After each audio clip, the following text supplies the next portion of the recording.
कानः सरस्वती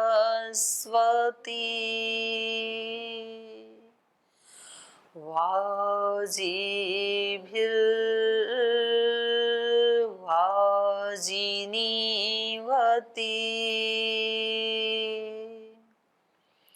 यज्ञं वष्टु धिया वसु ॐ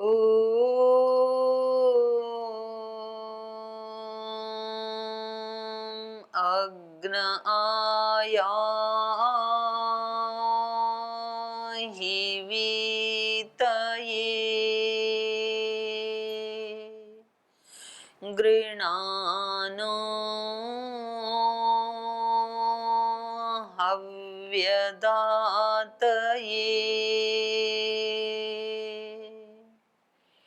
निहोता सत्सि बर्हिषि ॐ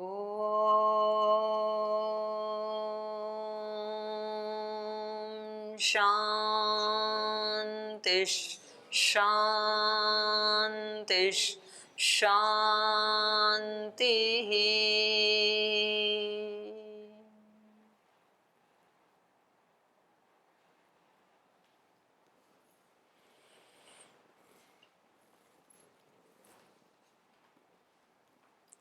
तो इस शाश्वत सुख की खोज का, अन्वेषण का बहुत सुंदर प्रसंग चल रहा है। इसमें आपका कोई प्रश्न है क्या? कोई प्रश्न है आपका जो आप रोजाना सुनते हैं उसमें? आपने बताया था कि जो राग द्वेष होता है, तो जहाँ जिसको राग होगा तो द्वेष अवश्य होगा। तो इसको कैसे समझे कि राग होगा तो द्वेष अवश्य होगा?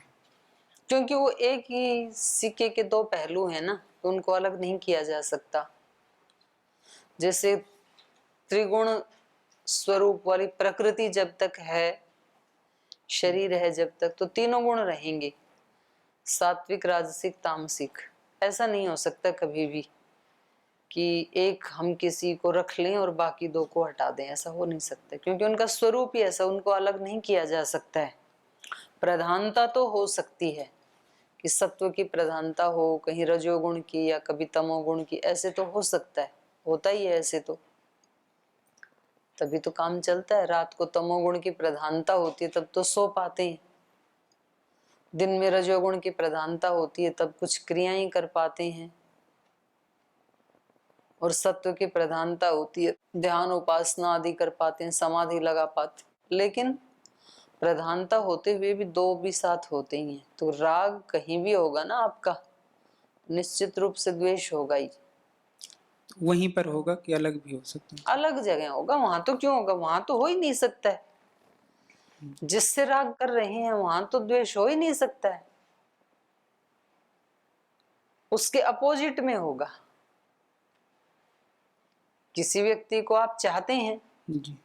और उस चाहत के बीच में कोई दूसरा आता है तो उससे द्वेष होगा। जब तक नहीं आएगा तब तक द्वेष नहीं होगा ना, होता ही है, राग होते ही द्वेष होता है कहीं ना कहीं। आप एक को ज्यादा चाह रहे हैं तो इसका मतलब ये है कि बाकी अन्य को आप नहीं चाह रहे हैं।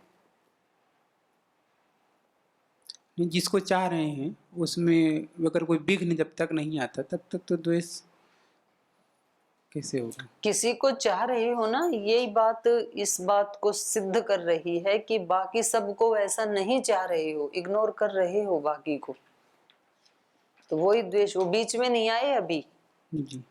बीच में नहीं आए। यहाँ तो मतलब इतने लोग बैठे हैं कक्ष में और इतने लोगों में से आप किसी एक के साथ ज्यादा राग करते हैं,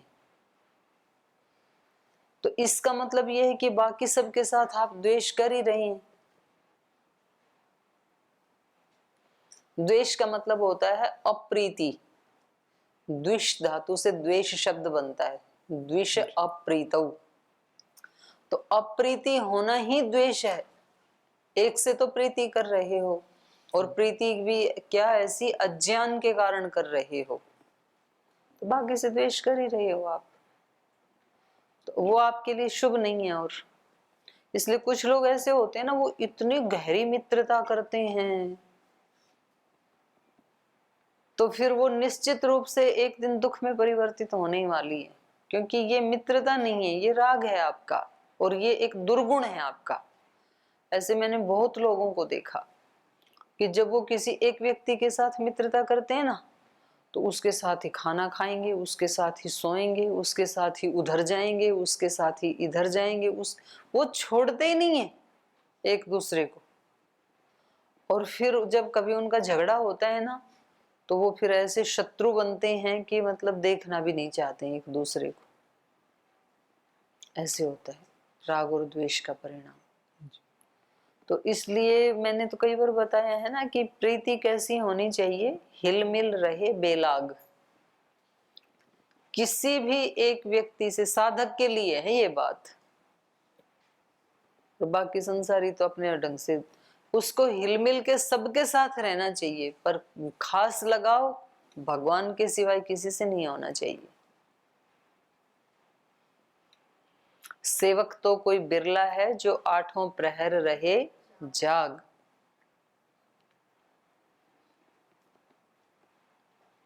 संत योगी तो कोई बिरला है हेतु रहित अनुराग। अनुराग तो रखता है, उसमें हेतु नहीं है कोई भी। जैसे महात्मा बुद्ध का अनुराग है, जैसे भगवान महावीर का अनुराग है, जैसे महर्षि दयानंद का अनुराग है, जैसे भगवान कृष्ण का अनुराग है, कोई भी महापुरुष, गुरु नानक देव जी का अनुराग है, श्रद्धेय स्वामी जी महाराज का अनुराग है आप सबके साथ। लेकिन कैसा अनुराग है? बेलाग, आसक्ति किसी के साथ नहीं है कि अगर उनको अयोध्या जाना पड़े तो मतलब आपकी याद में तड़फ तड़फ के आंसू बहने लगे कि आज तो ब्रह्मचारी मिले ही नहीं, सन्यासी मिले ही नहीं। ऐसा नहीं है, परेशानी नहीं होती है, हैं तो पूरे प्रीति पूर्वक मिलते हैं। जब उनके दूसरों के साथ हैं तो अयोध्या में है तो अयोध्या वालों से प्रीति पूर्वक मिलते हैं। जब जो सामने है उनके साथ प्रीति पूर्वक रहो, हिल मिल रहे बेलाग। ऐसे होता है साधु। और यति सती कोई बिरला है जो श्वेत वस्त्र बिन दाग। यति और सती कोई बिरले होते हैं जो कैसे होते हैं? श्वेत वस्त्र जैसे होते हैं, जिनके चित्त पे कोई दाग नहीं होता है। ऐसा यतियों का चित्त भी ऐसा ही होता है और सतियों का चित्त भी ऐसा ही होता है। यति सती टक्कर की तपस्या होती है जो सती स्त्रियां होती हैं।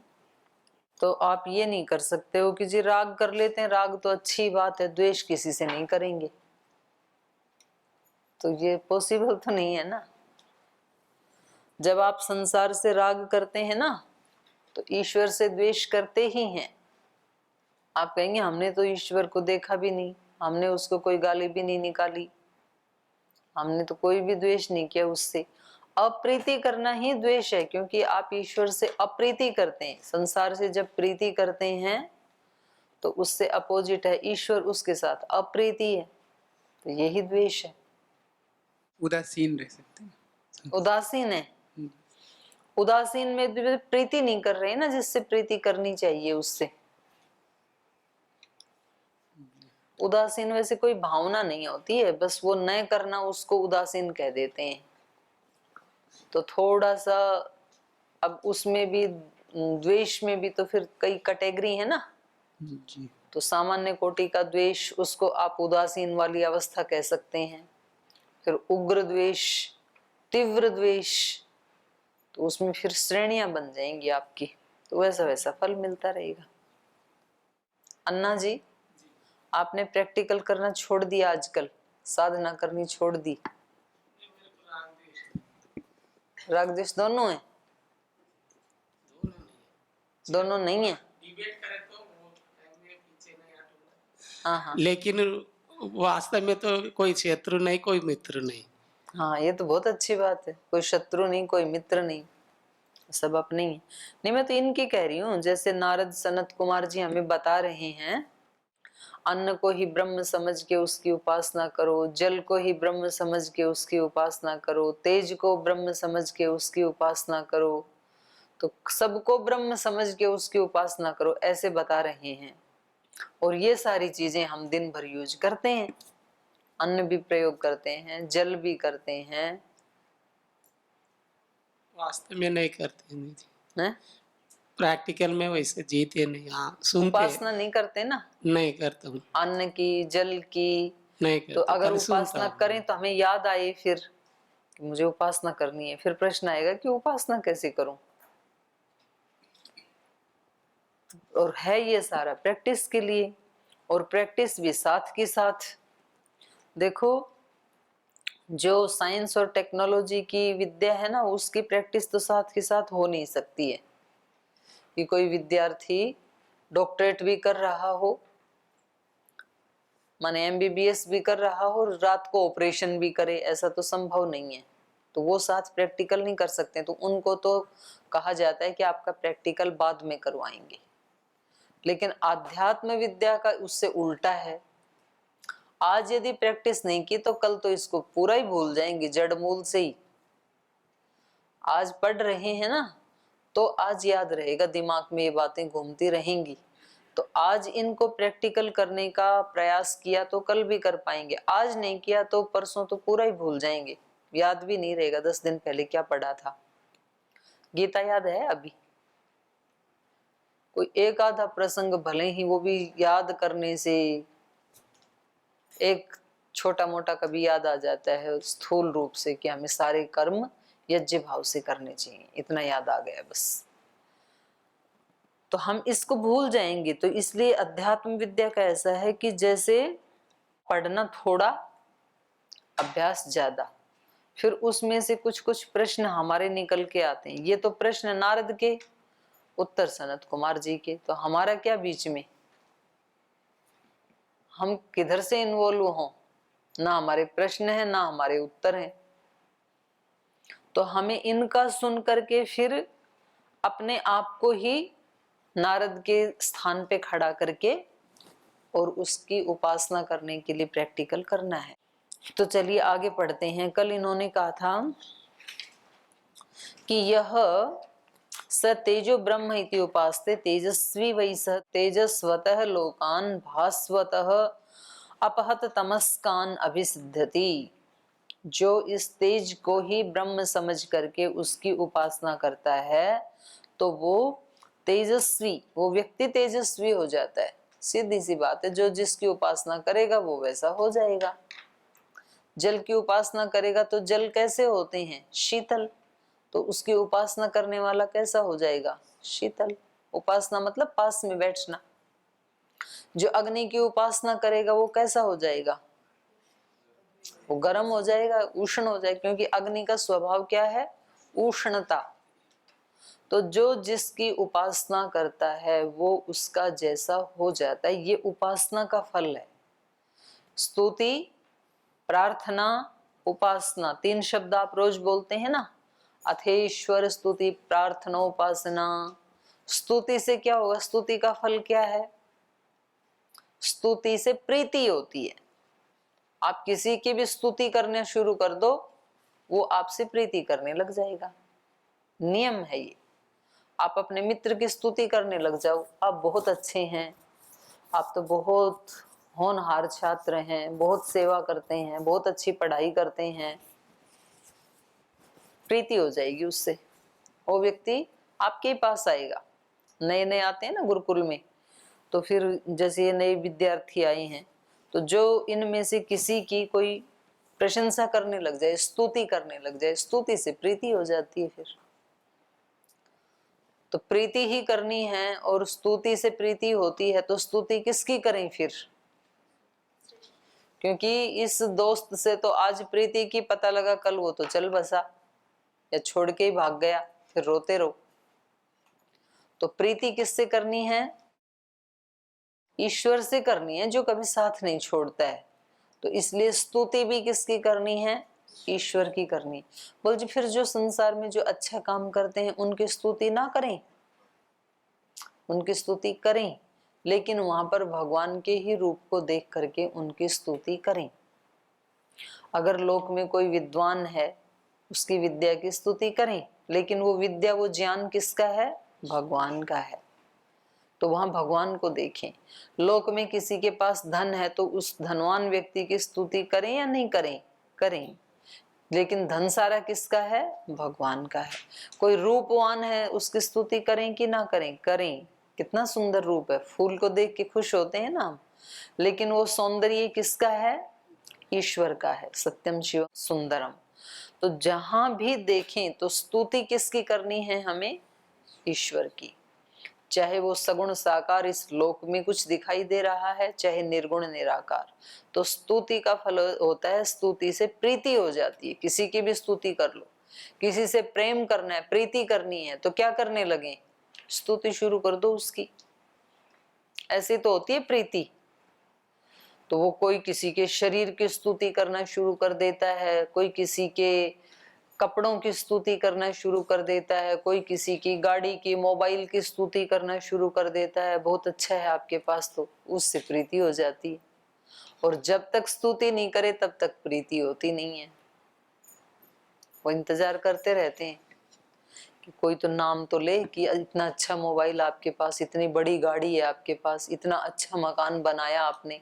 मकान बनाया, उद्घाटन के लिए सब मित्रों को बुलाया, हजारों रुपए खर्च किए, और आकर के कोई यही नहीं कह रहा कि बहुत अच्छा मकान बनाया, तो फिर उन सब लोगों से प्रीति नहीं होती है, अप्रीति होती है। बल्कि इतना बुलाया, इनको खर्चा किया, इतना लुटाया, और इनके मुख से ये भी नहीं निकला कि बड़ा अच्छा मकान बनाया आपने। तो और वो कहें कि क्या मकान बनाया है आपने, देख के मन खुश हो गया, तो फिर उन लोगों से प्रीति होती है। बोलो वो आए थे ना, उनको बहुत अच्छा लगा, ऐसे कह रही थी वो, उस बात को दोबारा रिपीट करते हैं हम, वो ऐसे कह रही थी। और प्रार्थना से क्या होता है?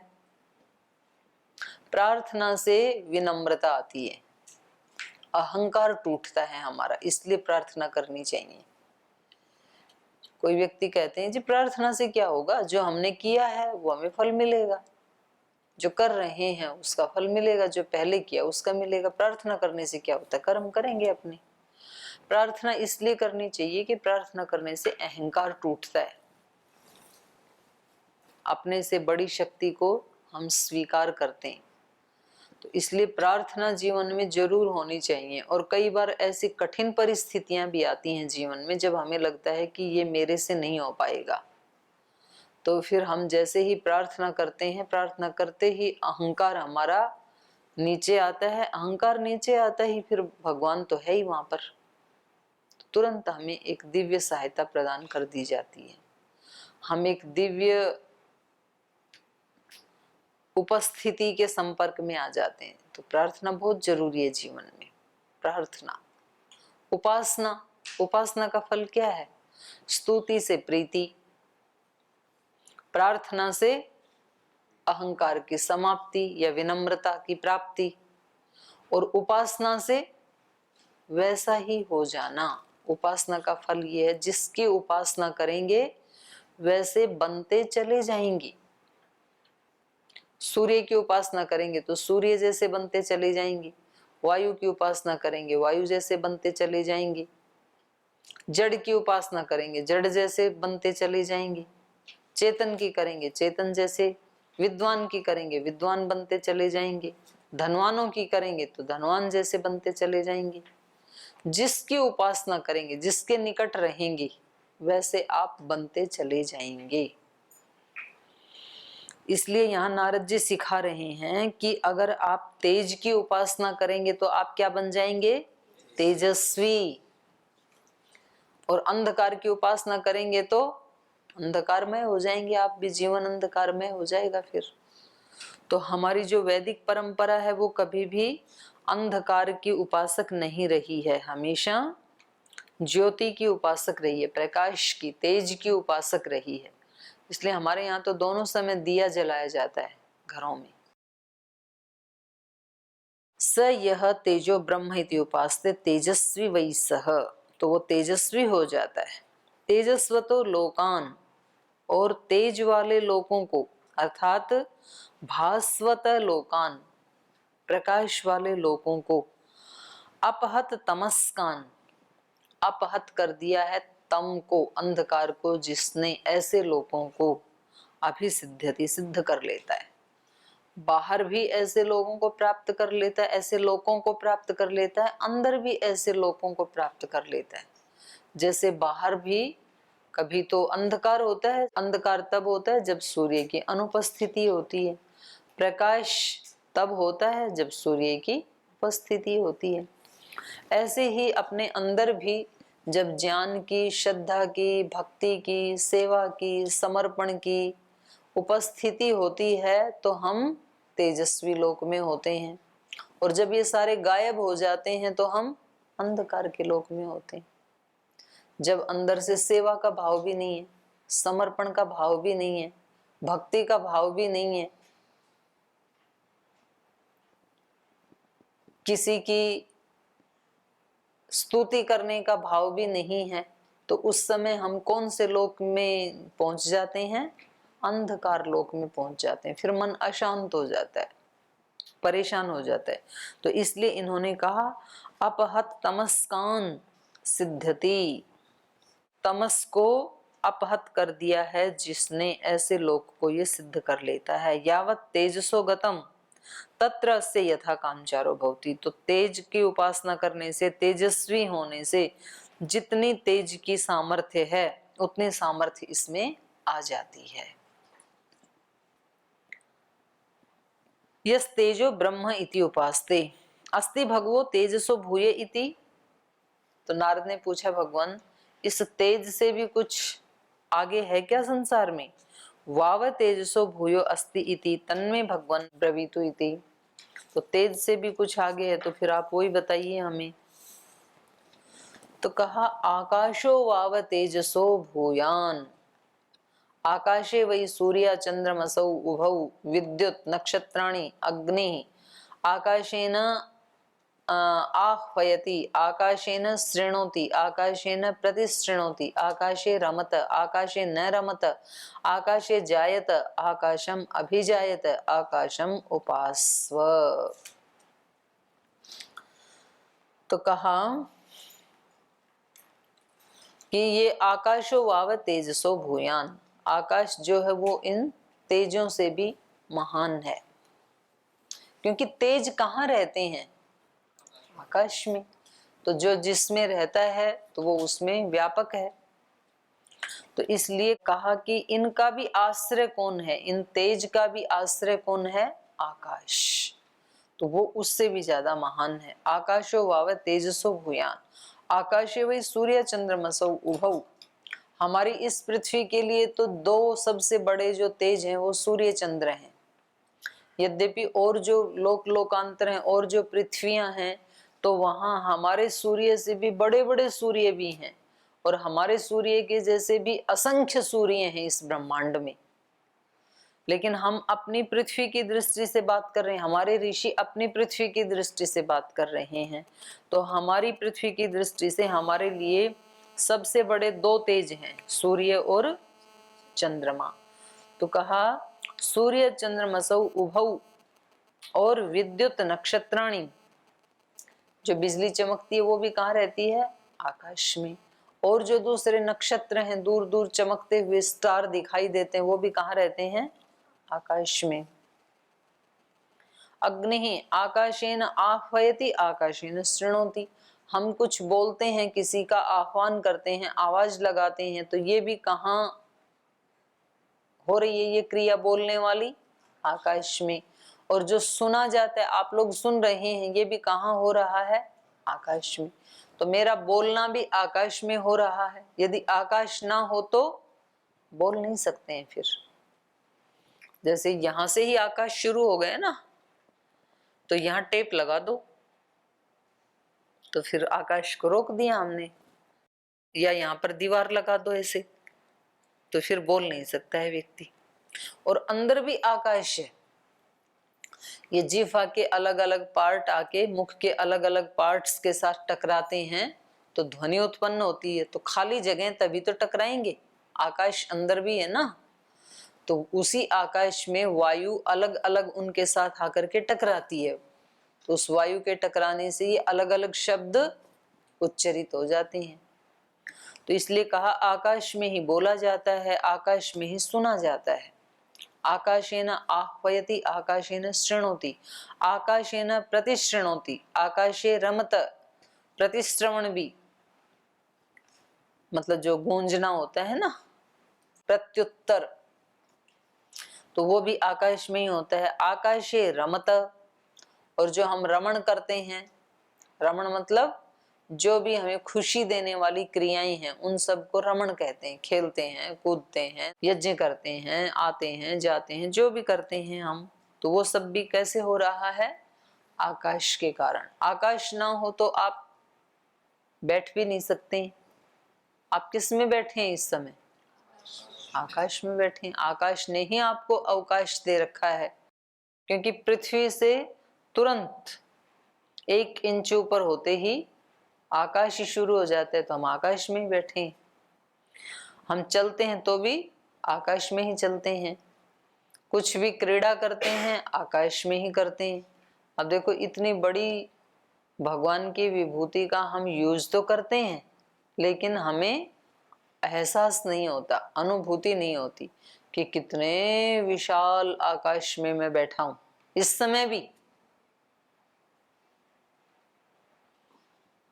तो पता नहीं चलता है। इसलिए कहा आकाशे प्रतिशृणोति आकाशे रमत आकाशे न रमत। और यदि कोई व्यक्ति जिसका मन नहीं लगता है, रमण नहीं करता है, उसको अच्छा नहीं लगता है, बेचैन सा होता है, इधर उधर घूमता है, वो भी कहाँ करता है? आकाश में ही करता है। तो इसलिए कहा आकाशे रमत आकाशे न रमत आकाशे जायत आकाशम अभिजायत। तो करें आकाश में ही व्यक्ति उत्पन्न होता है और आकाशम अभिजायत, और आकाश की तरफ ही उठता है, आगे बढ़ता है। पैदा भी आकाश में ही हुआ, फिर पैदा होने के बाद, पैदा तो इतना नन्हा सा होता है बच्चा, फिर जो बढ़ रहा है वो भी कहाँ हो रही है? ये बढ़ोतरी आकाश में ही हो रही है। पौधा पैदा होता है तो इतना छोटा सा अंकुर होता है, फिर उसके बाद जो वृद्धि हो रही है वो भी कहाँ हो रही है? आकाश में।